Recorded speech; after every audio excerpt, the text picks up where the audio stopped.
नमस्कार दोस्तों, आज मैं आपको जो कथा सुनाने जा रही हूँ वो कोई साधारण कथा नहीं है। आज की हमारी कथा है त्याग की जीवित मूर्ति, राम जी की छाया तथा सेवा का परम उदाहरण। अर्थात आज मैं आपको लक्ष्मण जी के जीवन की कथा सुनाने जा रही हूँ। दोस्तों, प्रभु श्री राम के भाई लक्ष्मण कोई साधारण पुरुष नहीं थे, वो थे शेषनाग का अवतार। वही शेषनाग जिस पर स्वयं भगवान विष्णु विश्राम करते हैं। जब नारायण ने राम बनकर धरती पे जन्म लिया तो उनके शेष कैसे पीछे रहते। शेषनाग ने भी लक्ष्मण के रूप में धरती पे अवतार लिया और श्री राम के भाई बने। दोस्तों, जिस दिन अयोध्या में राम जी के राज्याभिषेक की तैयारी चल रही थी, चारों तरफ खुशी का माहौल था।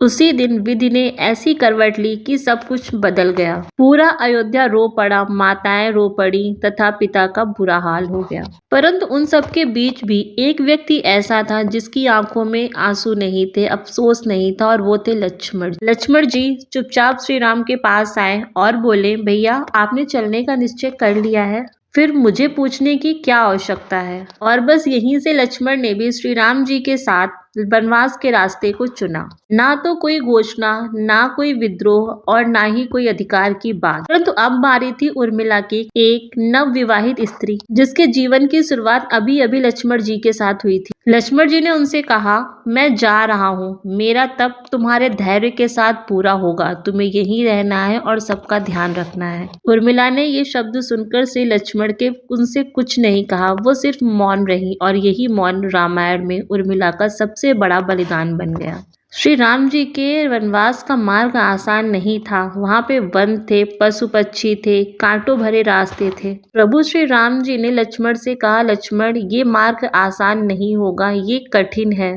क्या तुम इस पे चल पाओगे। लक्ष्मण ने उत्तर दिया, भैया जहाँ आपके चरण पड़ेंगे वही मेरे लिए राजपथ होगा। जो सुख आपके साथ मुझे प्राप्त होता है वो मुझे और कहीं नहीं मिल सकता। मैं आपकी परछाई हूँ और आपके ही साथ चलूंगा। लक्ष्मण जी वन मार्ग पे स्वयं आगे चलते हैं, रास्ते को साफ करते हैं, कांटों को हटाते हैं। राम के आने से पहले ही वो उस मार्ग को साफ सुथरा कर देते हैं ताकि श्री राम को कष्ट ना हो। लक्ष्मण जी हर समय श्री राम और माता सीता की परछाई बनकर चलते, ना वो आगे चलते ना वो पीछे। लक्ष्मण ने अनेक त्याग किए, उन्होंने सिंहासन छोड़ा, माता पिता का सुख छोड़ा, उन्होंने पत्नी को छोड़ा, परंतु कभी यह नहीं कहा कि मैं भी कुछ हूँ। लक्ष्मण का त्याग शायद कोई ना समझा हो, पर बहुत बड़ा था। वनवास मिला तो सिर्फ राम जी को था, परंतु लक्ष्मण ने भी पूरा साथ दिया राम जी का। और फिर हुआ माता सीता का हरण और लंका युद्ध। जब लक्ष्मण जी युद्ध भूमि में उतरे तो वो केवल राम के भाई नहीं थे, अपितु एक काल का रूप थे। मेघनाद से युद्ध हुआ, लक्ष्मण जी का आकाश फटने लगा, अस्त्र शस्त्र टकराने लगे, और फिर मेघनाद ने चलाया शक्ति बाण। जैसे ही वो बाण लक्ष्मण जी को लगा, वो मूर्छित होकर धरा पे गिर गए। पूरा ब्रह्मांड कांप उठा, क्योंकि आज शेषनाग पहली बार धरती पे गिरा था। उन्हें ऐसे देखकर राम जी परेशान हो गए। वैद्य को बुलाया गया, वैद्य ने संजीवनी बूटी लाने के लिए कहा और हनुमान जी संजीवनी बूटी लाए, जिसे औषधि के रूप में ग्रहण कर लक्ष्मण जी पूरी तरह से सही हो गए। युद्ध आगे बढ़ा, राम जी ने रावण पे विजय पाई, सीता माता को अपने साथ लेकर वे सभी अयोध्या वापस आए। प्रभु श्री राम का राज्याभिषेक हुआ, राम राज की स्थापना हुई, सब कुछ सही चल रहा था, सभी खुश थे। परंतु एक दिन कुछ ऐसा हुआ जिसे किसी ने नहीं सोचा था। काल देवता प्रभु श्री राम से मिलने आए। उन्होंने एक शर्त रखी कि जब तक मैं राम जी से वार्तालाप करूंगा, हमारे पास हमारे समक्ष कोई भी नहीं आएगा, और अगर कोई भीतर आया तो उसे अपने प्राणों का त्याग करना होगा। और उसी समय ऋषि दुर्वासा आ गए। उन्हें भी श्री राम से मिलना था, परंतु दुविधा ये थी कि अगर वो अंदर जाते तो उन्हें अपने प्राणों का त्याग करना होता। लक्ष्मण जी समझ गए, यदि ना जाए तो राम पे संकट, और यदि वो जाए तो स्वयं कांड। लक्ष्मण जी मुस्कुराए और बोले, सेवक का धर्म है प्रभु की रक्षा करना। और वो भीतर चले गए। जैसे ही प्रभु श्री राम ने उन्हें देखा, राम जी रो पड़े और बोले, भैया तुमने ये क्या कर दिया। लक्ष्मण जी बोले, आज पहली बार आपने मुझे भैया कहा है, मेरा जीवन तो सफल हो गया। अब वो वक्त आ चुका था जिसे कोई भी टाल नहीं सकता था। और जिसे जानकर भी कोई भी स्वीकार नहीं करना चाहता था। अयोध्या में सब कुछ शांत हो गया, पर उस शांति में एक बहुत बड़ी अशांति छुपी थी। जब लक्ष्मण जी नियम के अनुसार दंड के अधिकारी ठहराए गए तो प्रभु श्री राम का हृदय कांप गया। सब जानते थे लक्ष्मण क्या है, कौन है, फिर भी मर्यादा का पालन करना प्रभु श्री राम का धर्म था। श्री राम जानते थे कि अगर आज मैं रो पड़ा तो ये संसार मर्यादा पर प्रश्न उठाएगा। लक्ष्मण जी शांत रूप से प्रभु श्री राम के सामने आए। श्री राम जी का कंठ रुक गया था।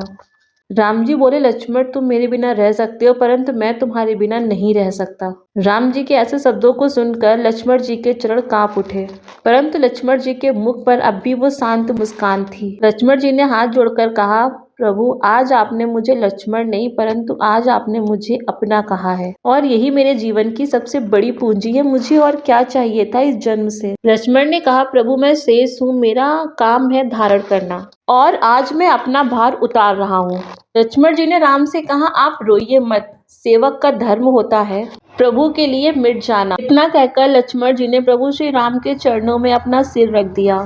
प्रभु श्री राम स्वयं को रोक ना सके और उन्होंने लक्ष्मण को अपने हृदय से लगा लिया। ये पहली और आखिरी बार था जब श्री राम ने लक्ष्मण को अपने सेवक की तरह नहीं अपितु अपने भाई की तरह गले लगाया था। राम बोले, भैया इस संसार में अब मेरा कौन है। लक्ष्मण के पास श्री राम की इस बात का कोई जवाब नहीं था। उन्होंने कहा, मुझे अब आप आज्ञा दीजिए। राम जी कुछ नहीं कह सके। लक्ष्मण जी धीरे धीरे सरयू नदी के किनारे पहुंचे। ना कोई बात, ना कोई घोषणा और ना कोई विदाई, केवल प्रभु श्री राम उन्हें पीछे से खड़े देखते रहे। सरयू के तट पर लक्ष्मण पूर्व दिशा की ओर बैठे, नेत्रों को बंद किया, श्वास को स्थिर किया।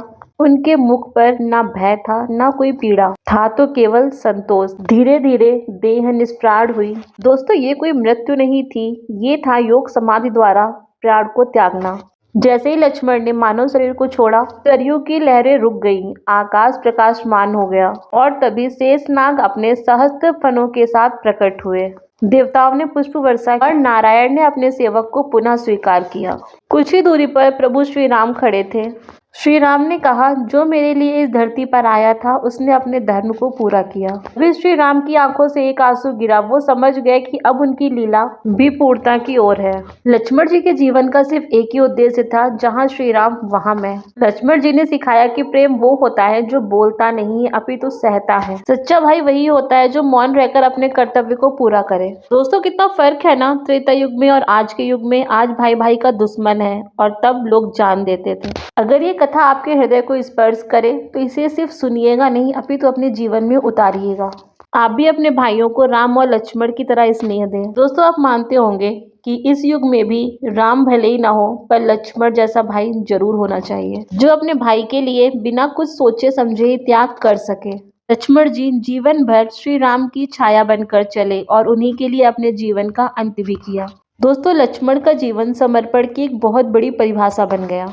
लक्ष्मण ही तो चले गए, परंतु वह हम सभी के लिए भाई प्रेम का संदेश छोड़कर गए। दोस्तों, ये कहानी रामायण का कोई प्रसंग नहीं, अपितु यह हमें सिखाता है प्रेम, त्याग और मर्यादा धर्म। आपसे निवेदन है, आप भी इन्हीं मार्ग को अपनाएं। अगर आपको लक्ष्मण का चरित्र पसंद आया हो तो कमेंट में जय श्री राम लिखें। वीडियो को शेयर करें, लाइक करें, और आपसे एक रिक्वेस्ट भी है कि हम इतनी मेहनत से आपके लिए वीडियो बनाते हैं, तो प्लीज वीडियो देखने के बाद हमारे चैनल को सब्सक्राइब जरूर करें। मिलते हैं एक नई कथा के साथ, तब तक के लिए जय श्री राम।